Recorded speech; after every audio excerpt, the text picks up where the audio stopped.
تمہیں آسمان اور زمین سے رزق کون دیتا ہے؟ سماعت اور بصارت کا مالک کون ہے؟ اور کون ہے جو بے جان سے جاندار کو پیدا کرتا ہے اور جاندار سے بے جان کو پیدا کرتا ہے؟ اور کون امور عالم کی تدبیر کر رہا ہے؟ پس وہ کہیں گے اللہ۔ پس کہہ دیجئے تو پھر تم بچتے کیوں نہیں ہو؟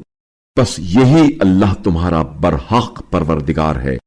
پھر حق کے بعد گمراہی کے سوا کیا رہ گیا؟ پھر تم کدھر پھرائے جا رہے ہو؟ اس طرح ان فاسقوں کے بارے میں آپ صلی اللہ علیہ وآلہ وسلم کے پروردگار کی بات ثابت ہو گئی کہ یہ لوگ ایمان لانے والے نہیں ہیں۔ کہہ دیجئے کیا تمہارے شریکوں میں سے کوئی ایسا ہے جو تخلیق کی ابتدا بھی کرتا ہو پھر اسے دوبارہ بھی پیدا کرے؟ کہہ دیجئے اللہ تخلیق کی ابتدا بھی کرتا ہے پھر اسے دوبارہ بھی پیدا کرے گا۔ پھر تم کدھر الٹے جا رہے ہو؟ کہہ دیجئے کیا تمہارے شریکوں میں سے کوئی ایسا ہے جو حق کی طرف ہدایت کرے؟ کہہ دیجئے حق کی طرف صرف اللہ ہدایت کرتا ہے۔ تو پھر بتاؤ کہ جو حق کی راہ دکھاتا ہے وہ اس بات کا زیادہ حقدار ہے کہ اس کی پیروی کی جائے، یا وہ جو خود اپنی راہ نہیں پاتا جب تک اس کی رہنمائی نہ کی جائے؟ تمہیں کیا ہو گیا ہے؟ تم کیسے فیصلے کر رہے ہو؟ ان میں سے اکثر محض زن کی پیروی کرتے ہیں، جبکہ زن انسان کو حق کی ضرورت سے ذرہ برابر بے نیاز نہیں کرتا۔ اللہ ان کے اعمال سے خوب آگاہی رکھتا ہے، اور ایسا نہیں ہو سکتا کہ اس قرآن کو اللہ کے سوا کوئی اور اپنی طرف سے بنا لائے، بلکہ یہ تو اس سے پہلے جو کتاب آ چکی ہے اس کی تصدیق ہے اور تمام آسمانی کتابوں کی تفصیل ہے۔ اس میں کوئی شبہ نہیں کہ یہ رب العالمین کی طرف سے ہے۔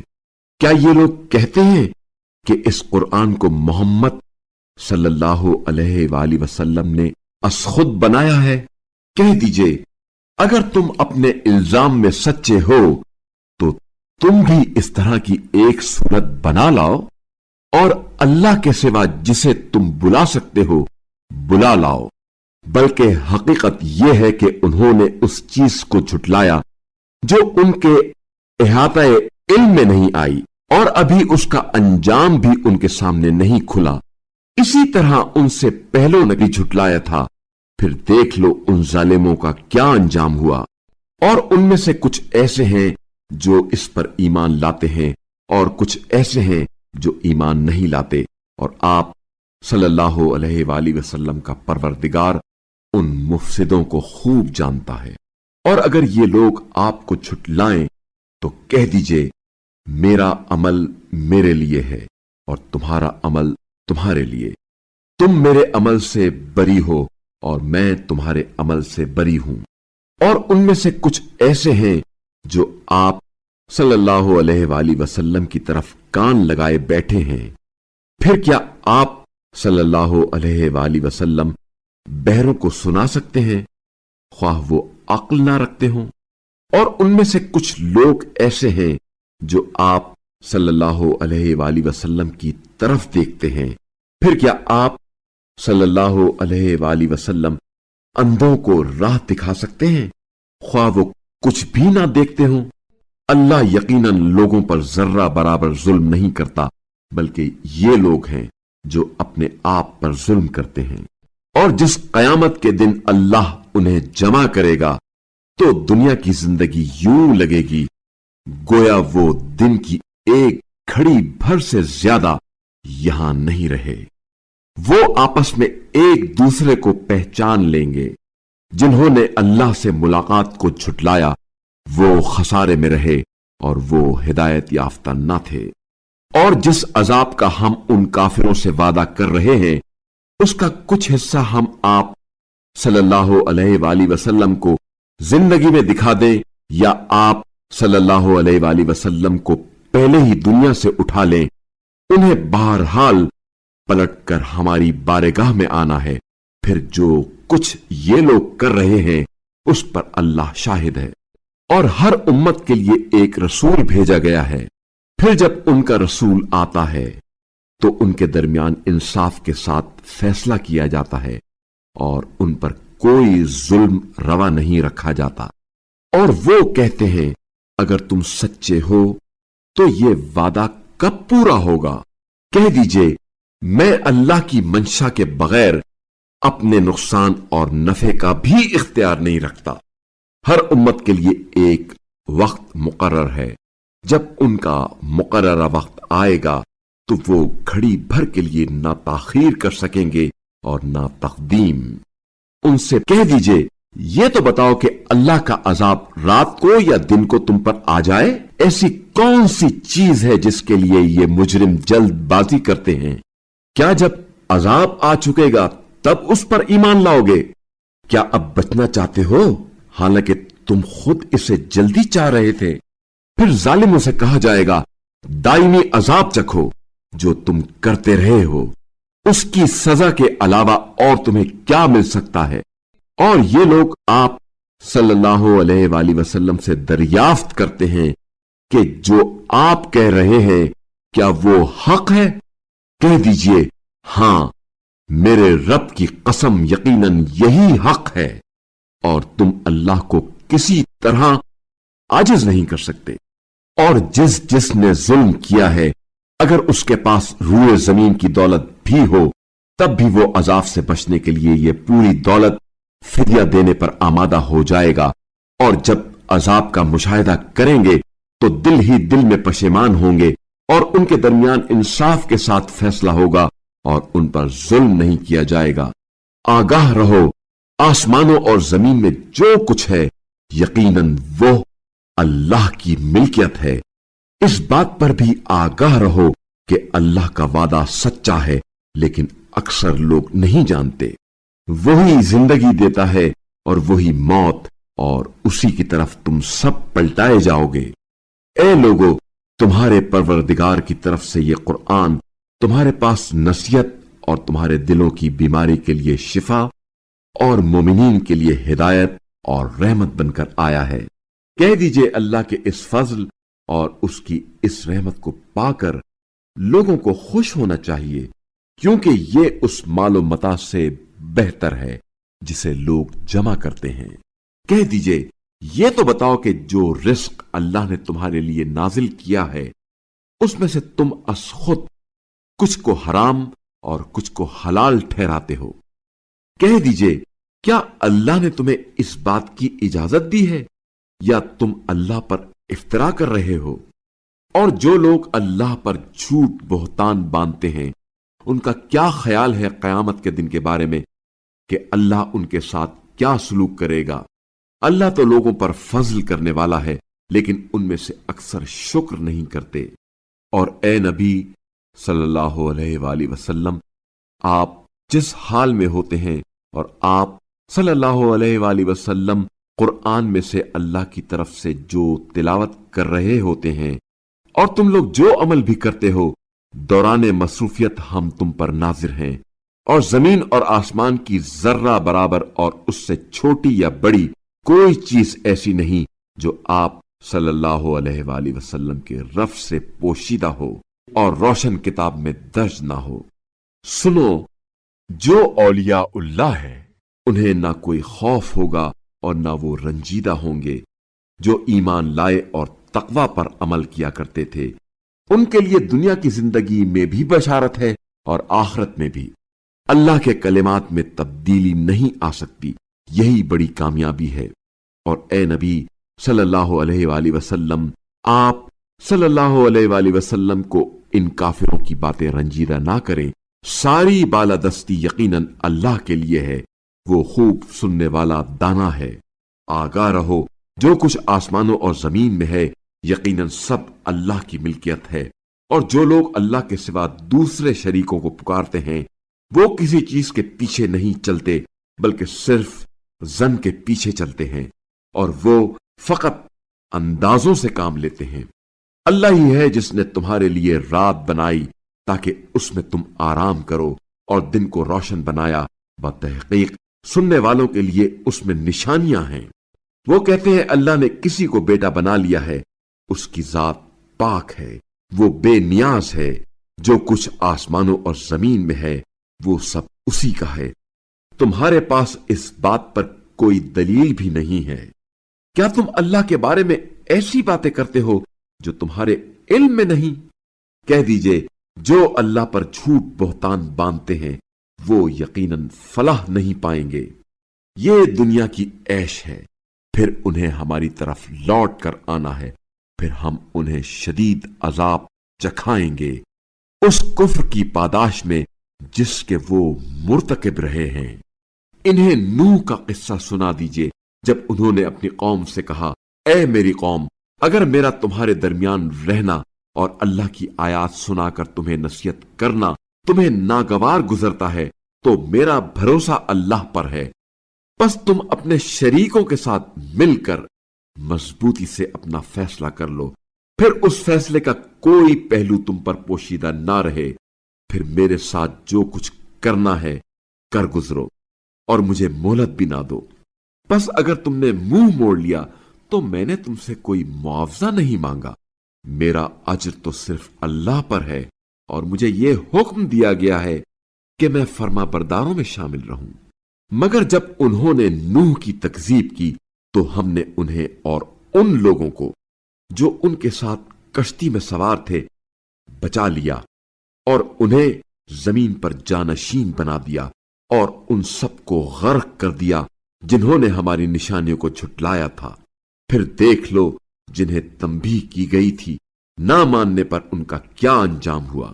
پھر نوح کے بعد ہم نے بہت سے پیغمبروں کو اپنی اپنی قوم کی طرف بھیجا، بس وہ ان کے پاس کھلی نشانیاں لے کر آئے، مگر وہ جس چیز کی پہلے تکذیب کر چکے تھے اس پر ایمان لانے والے نہ تھے۔ اس طرح ہم حد سے تجاوز کرنے والوں کے دلوں پر مہر لگا دیتے ہیں۔ پھر ان کے بعد ہم نے موسیٰ اور ہارون کو اپنی نشانیوں کے ساتھ فرعون اور اس کے درباریوں کی طرف بھیجا تو انہوں نے تکبر کیا، اور وہ مجرم لوگ تھے۔ پھر جب ہمارے ہاں سے حق ان کے پاس آیا تو کہنے لگے، بے شک یہ تو صریح جادو ہے۔ موسیٰ نے کہا، جب حق تمہارے پاس آیا تو کیا اس کے بارے میں یہ کہتے ہو کیا یہ جادو ہے؟ جبکہ جادوگر تو کبھی فلاح نہیں پاتے۔ وہ کہنے لگے، کیا تم ہمارے پاس اس لیے آئے ہو کہ ہمیں اس راستے سے پھیر دو جس پر ہم نے اپنے باپ دادا کو پایا ہے، اور ملک میں تم دونوں کی بالادستی قائم ہو جائے، اور ہم تو تم دونوں کی بات ماننے والے نہیں ہیں۔ اور فرعون نے کہا، تمام ماہر جادوگروں کو میرے پاس لے آؤ۔ جب جادوگر حاضر ہوئے تو موسیٰ نے ان سے کہا، تمہیں جو کچھ ڈالنا ہے ڈالو۔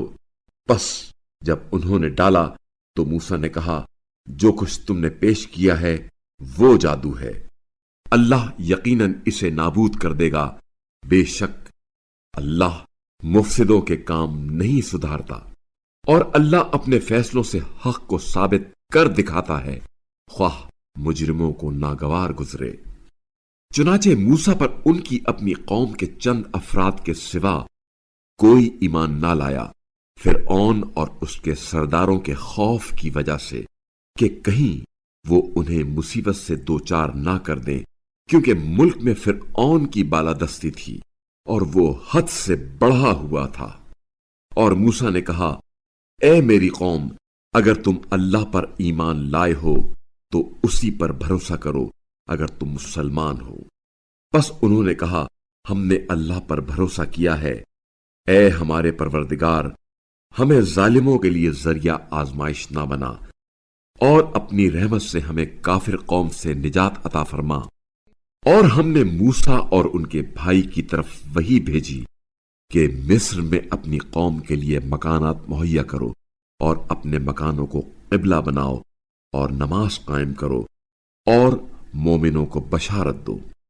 اور موسیٰ نے عرض کی، اے ہمارے پروردگار، تو نے فرعون اور اس کے درباریوں کو دنیاوی زندگی میں زینت بخشی اور دولت سے نوازا ہے۔ پروردگارا، کیا یہ اس لیے ہے کہ یہ لوگ دوسروں کو تیری راہ سے بھٹکائیں؟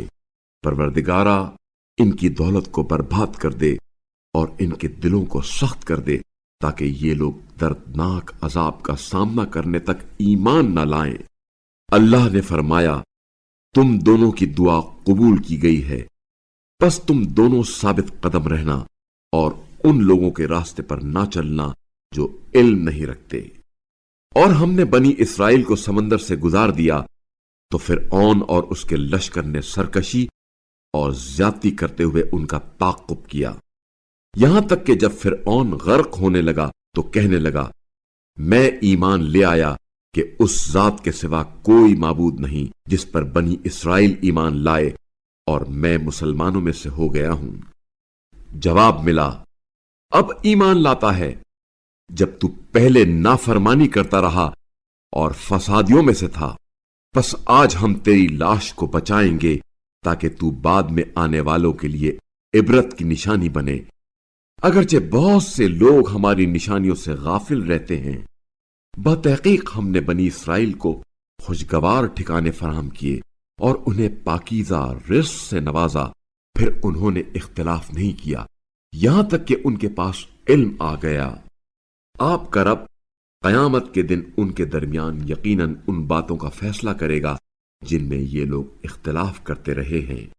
اگر آپ کو اس بات میں کوئی شبہ ہے جو ہم نے آپ پر نازل کی ہے تو ان لوگوں سے پوچھ لیں جو آپ سے پہلے کتاب پڑھ رہے ہیں۔ بتحقیق آپ صلی اللہ علیہ وآلہ وسلم کے رب کی طرف سے آپ صلی اللہ علیہ وآلہ وسلم کے پاس حق آ چکا ہے، لہذا آپ صلی اللہ علیہ وآلہ وسلم ہرگز شک کرنے والوں میں سے نہ ہوں اور ہرگز ان لوگوں میں سے نہ ہوں جنہوں نے اللہ کی نشانیوں کی تکذیب کی، ورنہ آپ صلی اللہ علیہ وآلہ وسلم نقصان اٹھانے والوں میں سے ہوں گے۔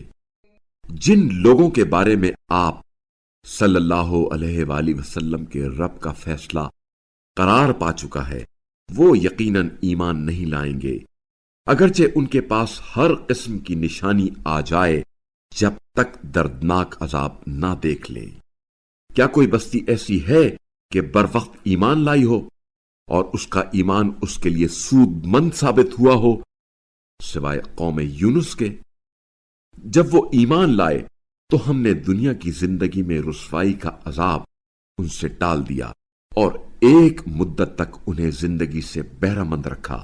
اگر آپ کا پروردگار چاہتا تو تمام اہل زمین ایمان لے آتے، پھر کیا آپ لوگوں کو ایمان لانے پر مجبور کر سکتے ہیں؟ اور کوئی شخص اللہ کے اذن کے بغیر ایمان نہیں لا سکتا، اور جو لوگ عقل سے کام نہیں لیتے اللہ انہیں پلیدی میں مبتلا کر دیتا ہے۔ کہہ دیجئے، آسمانوں اور زمین میں نظر ڈالو کہ ان میں کیا کیا چیزیں ہیں، اور جو قوم ایمان لانا ہی نہ چاہتی ہو اس کے لیے آیات اور تنبیہیں کچھ کام نہیں دیتی۔ اب یہ لوگ اس کے سوا کس کے انتظار میں ہیں کہ اس طرح کے برے دن دیکھیں جو ان سے پہلے کے لوگ دیکھ چکے ہیں۔ کہہ دیجئے، بس تم انتظار کرو، میں بھی تمہارے ساتھ انتظار کرنے والوں میں ہوں، پھر ہم اپنے رسولوں اور ایمان والوں کو نجات دیں گے۔